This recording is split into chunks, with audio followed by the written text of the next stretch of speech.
their draconian extreme right-wing ideology. This is a government shutdown that may occur being visited upon the American people because they want to cut Social Security, slash public school funding, and criminalize abortion care. That is what the theatrics of this week is all about. There's no reason for us to be considering bills that have no support in terms of passage in the United States Senate, because the Senate actually is working on bipartisan legislation.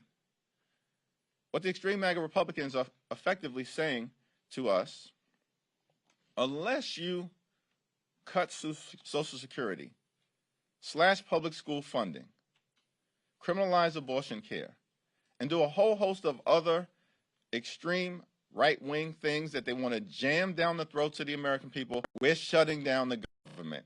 That is what this whole situation is all about. It's reckless, it's extreme, it's irresponsible. But it's their playbook. We've seen this horror show before. Saw it in the 1990s when the Republicans shut the government down because they wanted to slash Medicaid. We saw it in 2013 when the Republican extremists shut the government down because they wanted to repeal the Affordable Care Act. We saw it in 2019, beginning in December of 2018, when for 35 days Republicans shut the government down because they wanted the American taxpayer to waste billions of dollars on Trump's medieval border wall. We've seen this horror show before, and it's playing out again. An extreme MAGA Republican shutdown. And so we have a simple request of the Republicans in the House. When a bipartisan continuing resolution comes over from the Senate today, tomorrow, this weekend, put the bill on the floor for an up or down vote so we can end this MAGA Republican nightmare. And if you don't, you own this government shutdown. Questions? Do you believe Senator Menendez should resign? I think that the allegations that have been made against the senator are deeply troubling and should shock the conscience of the people in New Jersey and people all across the country. The senator is entitled to the presumption of innocence as well as his day in court. At the end of the day, his fate will be decided by a jury of his peers. Yet it's hard for me to see how the senator can effectively, at this moment, represent the people he's ably served for decades in New Jersey. So is that a yes? Just want to clarify. That's my answer. Do you think Democrats should use a discharge petition to move the Senate CR to the House? I think we need the so-called moderate Republicans to partner with us, break away from Marjorie Taylor Greene and the extremists in order to end the extreme MAGA Republican shutdown effort.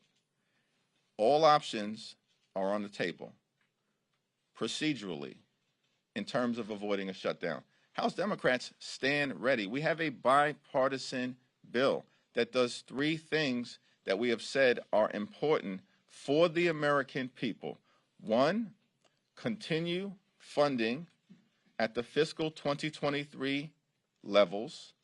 Two, no extreme Republican right-wing policy amendments that want to criminalize abortion care, attack the LGBT community, blow up efforts to make sure that our military is diverse and ready, willing, and able to continue to do the job that they so wonderfully do.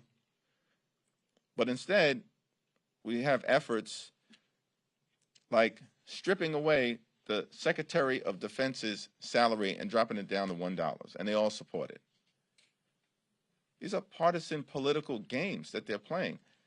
The continuing resolution in the Senate didn't have any of that nonsense. No partisan policy amendments that aren't designed to promote the health, safety, or well-being of the American people. They are designed to jam an extreme right-wing Republican ideology down the throats of the American people forcibly. No policy amendments that have nothing to do with funding the government. And three, make sure that we provide funding for the needs of the American people, particularly in the context of helping those everyday Americans who've been hit hard by hurricanes or wildfires and extreme weather events, and also making sure we lift up our national security in the context of continuing to support the valiant, brave, courageous Ukrainian war effort. That's what the bipartisan bill in the Senate does. And there's a simple way out of this extreme MAGA Republican shutdown. Put that bipartisan continuing resolution on the floor of the House as soon as it comes up for an up or down vote. And we can end this extreme MAGA Republican shutdown crisis, and all options should be on the table for us in terms of doing that. But we need the so-called moderates who've done nothing but continue to bend the knee to Trump and the extremists, this whole Congress, to break with their extremists, join us, and do the right thing for the American people. Thank you, Mr. Leader. First, I just want to congratulate you on receiving the CBC's Body Award at the Phoenix Awards last weekend. But back to the shutdown, can you just paint the picture of how serious the impacts will be for Black and brown and low-income communities if a shutdown were to occur? Well, a shutdown will be devastating for Black communities, Latino communities, Asian American communities, communities of color. But it will be devastating for all Americans, white, Black, Latino, Asian, Native American, whether you are in urban America, rural America, small town America, the heartland of America, suburban America, Appalachia. Shutdown will devastate parts of the economy, and that will have an adverse impact on everyday Americans, particularly those struggling right now, including in communities of color. It will impact the ability to provide for the type of basic services that are needed to uplift the health, the safety, and the economic well-being of the American people. It will impact the ability to travel. It will impact the ability adversely to deal with your Social Security eligibility or any issues that you may be having in terms of the Social Security checks that so many older Americans rely upon moving forward. The consequences and the impacts of a total government shutdown will be devastating for everyday Americans, which is why it's so reckless that House Republicans are marching us in this direction, when all they have to do is, yes, put a bill on the floor for an up or down vote that comes over from the Senate that will be bipartisan in nature, and keep the agreement that they themselves negotiated with respect to top-line spending numbers for the country moving forward. Thank you. Thanks. Second row. Thank you, Leader Jeffries. I want to ask, you've had a good working relationship with Speaker McCarthy throughout most of this Congress, I'd say. Would you say your relationship has shifted, and do you sympathize at all in the position he's in with some of his right flank that he's dealing with? Well, I sympathize with the American people who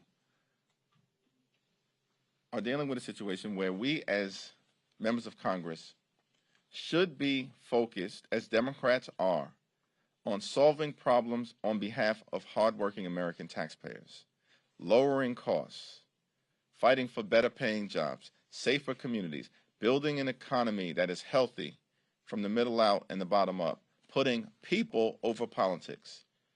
That's the type of government that the American people deserve. The leadership of President Biden, House Democrats, Senate Democrats are committed to continuing to do that, to put people over politics. But the extreme MAGA Republicans are doing the exact opposite. They're putting politics over people and marching us toward this government shutdown because they want to do bad things, like cut Social Security, slash public school funding, criminalize abortion care. It's in their defense bill, and it's in the agriculture bill. And we're wasting time on this reckless, partisan, ideological, legislative joyride. So there is sympathy that House Democrats, myself and others feel. It's for the American people. Not because of the Republican Civil War. That's not for me or anyone else to work out.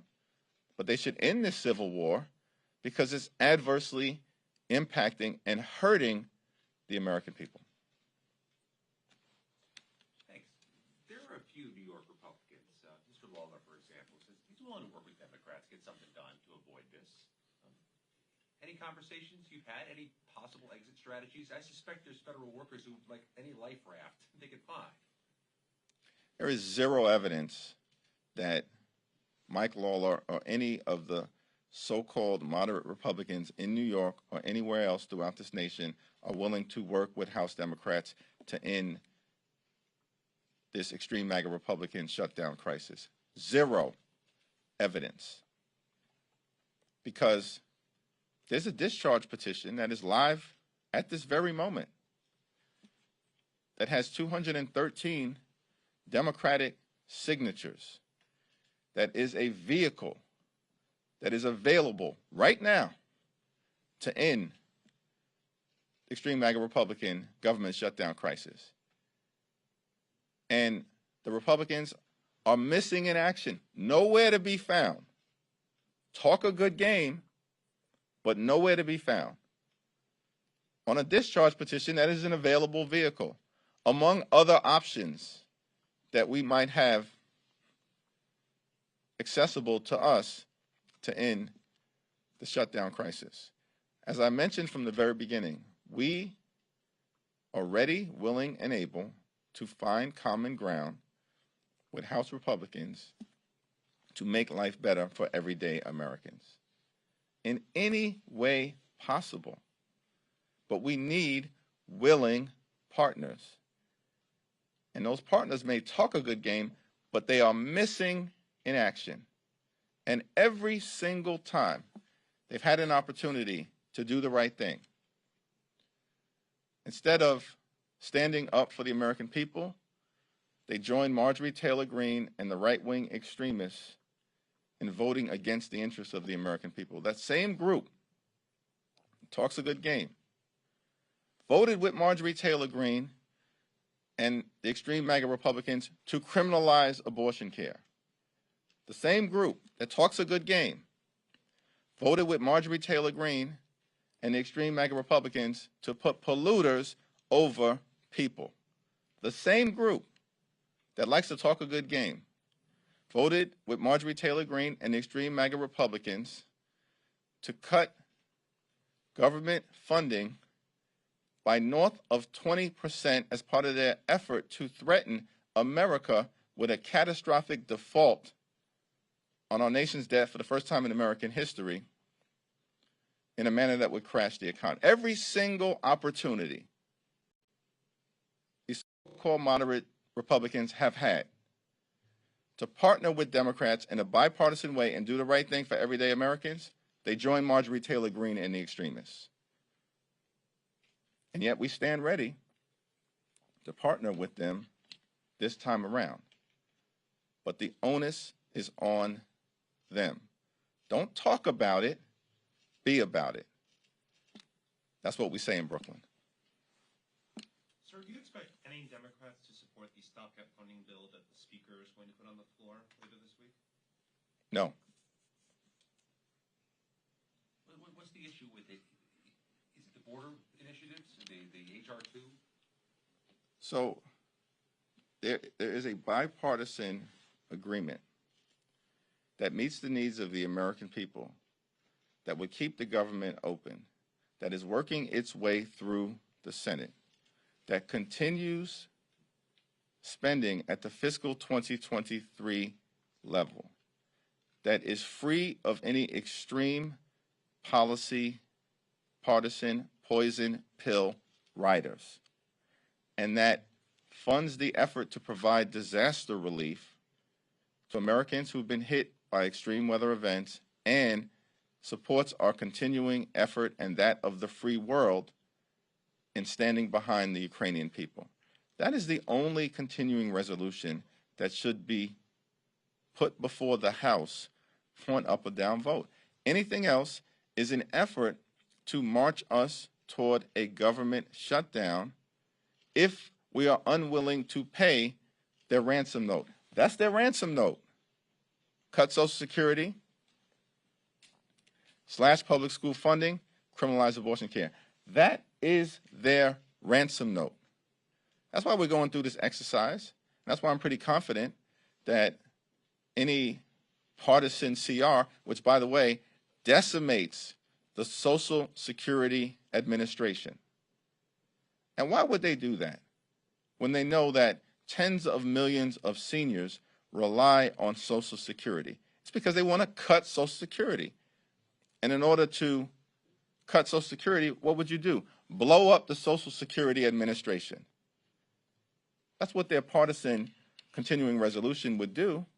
And that's why I'm pretty confident that not a single Democrat would join their extreme MAGA Republican efforts to cut Social Security and adversely impact tens of millions of older Americans across the country. Speaker McCarthy said this morning that he's had conversations with Senate Democrats. He specifically mentioned Senator Sinema about some sort of border policy that could be included in a CR. Does that represent some level of progress to you on getting something bipartisan? No. Why is that? It simply doesn't. I mean, it's laughable at this moment, at the 11th hour. If Kevin McCarthy or the extreme MAGA Republicans want to land this plane, presumably the individuals that the extreme MAGA Republicans in the Congress should be talking to are Leader Chuck Schumer and Leader Mitch McConnell, who, by the way, are working together to advance a bill that would avoid a government shutdown. Now, if Kevin McCarthy or any of the extreme MAGA Republicans want to have policy conversations about dealing with the many issues that the American people are confronting, we've had a very good communicative relationship, and I expect that will continue. Positive, forward-looking, open, and honest. And I expect that will continue. But we've also made clear that we will continue to agree to disagree on a variety of issues. And on this particular issue, the only responsible thing to do is to put the bipartisan continuing resolution that comes out of the Senate on the House floor for an up or down vote and avoid the extreme MAGA Republican government shutdown. Third row? Second row, okay. Thank you. I'll make sure I get to you as well. A lot of what we've been talking about, if not the majority of it, has been funding the government for the short term to avert a shutdown. It looks like we're heading into a shutdown, in which conversations will start about funding the government, reopening it for the short term. A lot of this is just the short term conversation, and as much as we're seeing House Republicans try and pass these full year appropriation bills, they're going to be dead in the Senate. There's this bigger question about funding the government for the full year. What are those conversations among Democrats? Because, sure, if we fund the government for the short term, we could be in the same position in 1 month. And shutting down. So I guess my question to you is, what are leaders right now, if you are having conversations with Senate leaders, and possibly McCarthy about the bigger picture here, trying to make sure the government is actually functional for a full year? Well, as House Democrats, we have full and complete and total confidence in the top Democrat on the House Appropriations Committee, Rosa DeLauro, who has led us up until this point in an extraordinary way, was involved in the conversations with her Senate counterparts with respect to the bipartisan continuing resolution that is pending floor action in the Senate right now, and will continue to take the lead moving forward, hopefully when we avoid this extreme MAGA Republican government shutdown, because the continuing resolution that is under discussion would extend the funding from October 1st through November 17th. It's about a 6-week period of time, and that will actually give the appropriators the ability to sit down and have thoughtful, comprehensive conversations about fully funding the government moving forward for fiscal year 2024. And the sooner we can get to those conversations, the better off the American people will be. And the only obstacle right now to the appropriators sitting down, House Democrats, House Republicans, Senate Democrats, Senate Republicans, and having a conversation about fully funding the government for the next fiscal year, the only obstacle is the extreme MAGA Republican effort to shut down the government. And once we get clear of that, I think there's a easily discernible path forward to do what's right for the American people in the context of the upcoming fiscal year. Thanks. Last two questions? Yeah. If there were to be a motion to vacate, would House Democrats help Speaker McCarthy? And would they ask for any kind of concessions, considering the fact that McCarthy and House Republicans have went back on their word in the deal they made during the debt ceiling? Yeah, we haven't given any thought to how to handle a hypothetical motion to vacate because we are entirely focused on making sure that we avoid this extreme MAGA Republican government shutdown. That will have devastating consequences for the American people. And we're going to push back over the next few days on their efforts to cut Social Security, slash public school funding, and criminalize abortion care. We're going to push back against those efforts with every single ounce of energy that we have. And that's where our focus is right now. Avoid this catastrophic, extreme MAGA Republican government shutdown. Do the business of the American people. Put people over politics. Build a healthy economy. And stop with the political gamesmanship that is coming from the other side of the aisle, which includes this illegitimate impeachment inquiry that is not going to yield a scintilla of evidence that President Biden engaged in any wrongdoing, because there is no evidence that President Biden engaged in any wrongdoing, and my Republican colleagues know it. It's all a distraction. So we have given no thought, have been no caucus discussions on the motion to vacate issue, because that's political gamesmanship that is part of the Republican Civil War. Not our business. Momentum seems to be building in the Senate. I'm sorry if you're already asked about this, but momentum seems to be building in the Senate to have an amendment attached to the CR that would address border security. They do want to do something in a bipartisan manner. I'm wondering, is there anything out there related to border security that you can see Democrats and Republicans agreeing on as sort of a last way to actually avoid going into a shutdown? There is only one clear way to avoid a shutdown, which is for whatever bipartisan bill comes out of the Senate to put it on the House floor for an up or down vote. Now, in the context of the discussions around border security funding, any starting point for those discussions, in my view, should relate to the supplemental funding requests made by President Biden and the Biden administration, and I assume that that is the starting point for any conversations that are underway right now. Thank you, everyone. Thank you.